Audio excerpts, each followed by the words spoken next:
I don't believe all bootcamp programs model their curriculum to be like a makerspace. And even if they do, once you graduate, it's really good to know what is it about this makerspace concept that fosters a growth mindset and really helps a person improve their problem solving.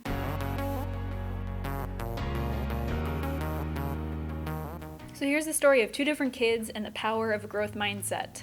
Math doesn't come easy to either of them, but kid number one has more of a fixed mindset. So every time they work on math, they feel frustrated because it's hard and they don't really understand what's going on. They don't like the feeling that they get when they do math. They make lots of mistakes. Everything's confusing. Things don't make sense. They get the wrong answer a lot. And so they decide that math is stupid. They won't ever really need math, right? After all, that's what calculators are for. So they don't study because they're never going to learn it, obviously.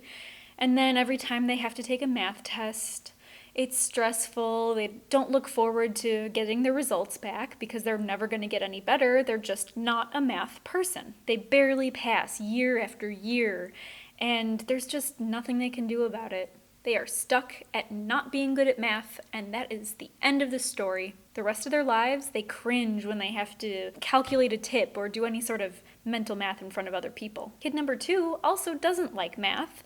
It doesn't come easy to them either. They make a lot of mistakes, but they've had a slightly different experience where maybe a parent or a teacher really forces them to do lots and lots of practice until they get better. It's pointed out to them that they're getting better at doing math, and they realize that having put in that effort actually was worth it. Getting better at the homework means it's slightly more tolerable, and then they get a little bit faster at doing their homework. They don't mind studying to the point where they actually do all of the homework, which means when it comes time for the test, not only do they do well on the test because of all of this practice, but they actually are motivated to work extra hard on that extra credit problem, and then they figure it out.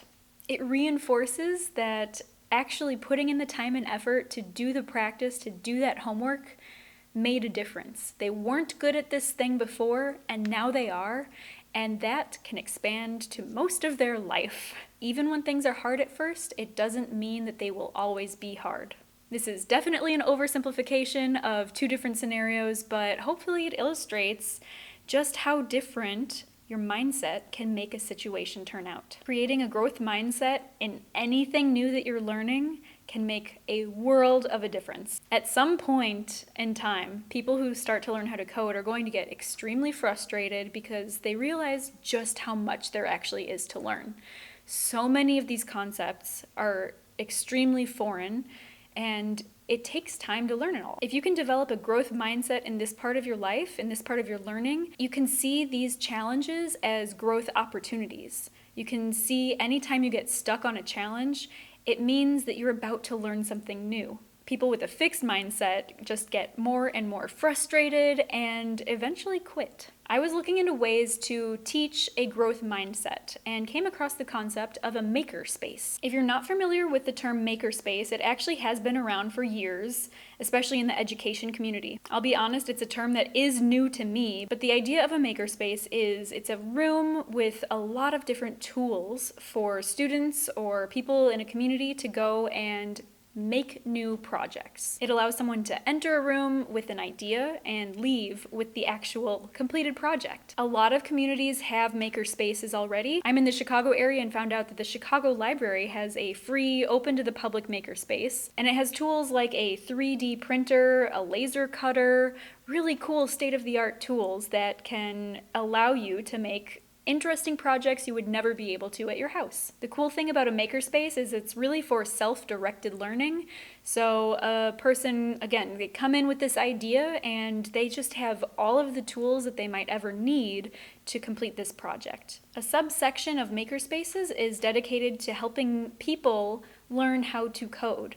And that's when I realized that the bootcamp that I went to years ago actually strived to operate as a makerspace. The beauty of having a makerspace in your community is it does foster a growth mindset because it's playing with these projects instead of just being assigned and having a deadline. So my bootcamp tried to prime us by assigning excerpts from the book called Mindset by Dweck. It is an amazing book. It got me through many hard times at the beginning of my career. I can only recommend it. My bootcamp also primed us by teaching us about different learning styles. Teaching about learning styles helped us not only figure out our learning style, but also it helped us empathize with the other students that were in our cohort, because not everybody learns the same way. Being cognizant of the different ways that people learn helped us interact with each other a little bit better. I mean, we were pair programming a lot, so that was a pretty important piece. An important aspect of a makerspace is that students are given the time and space to figure a project out at their own speed and fail a lot. Now, there was a sense of urgency at the bootcamp that I went to, so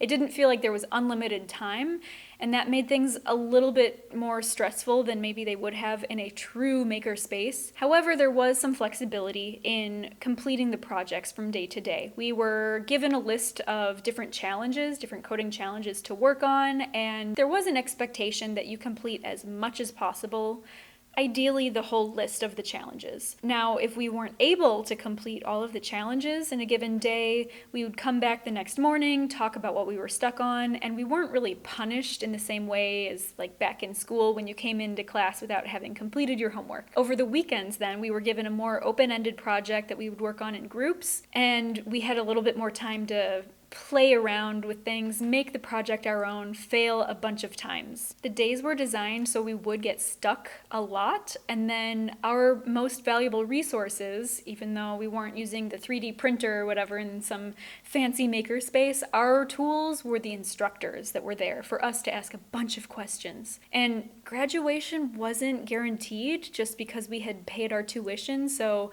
we really took it upon ourselves to try to absorb as much information from these instructors as possible. I don't believe all bootcamp programs model their curriculum to be like a makerspace. And even if they do, once you graduate, it's really good to know what is it about this makerspace concept that fosters a growth mindset and really helps a person improve their problem solving. So I really see there being about 3 key parts to this process.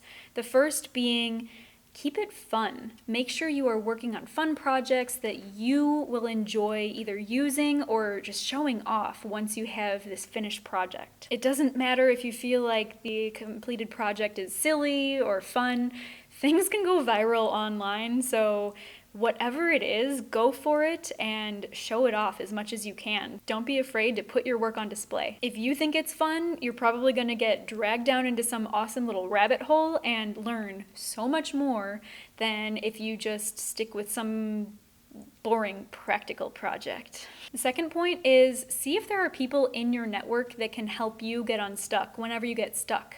Dive into problems, and just know that there's going to be a point when you want to bang your head against the computer. But if you have a couple of people in mind who you can go to really dig into some bug, you're not going to be afraid to confront those bugs. The dev community is filled with mentors looking to pay it forward.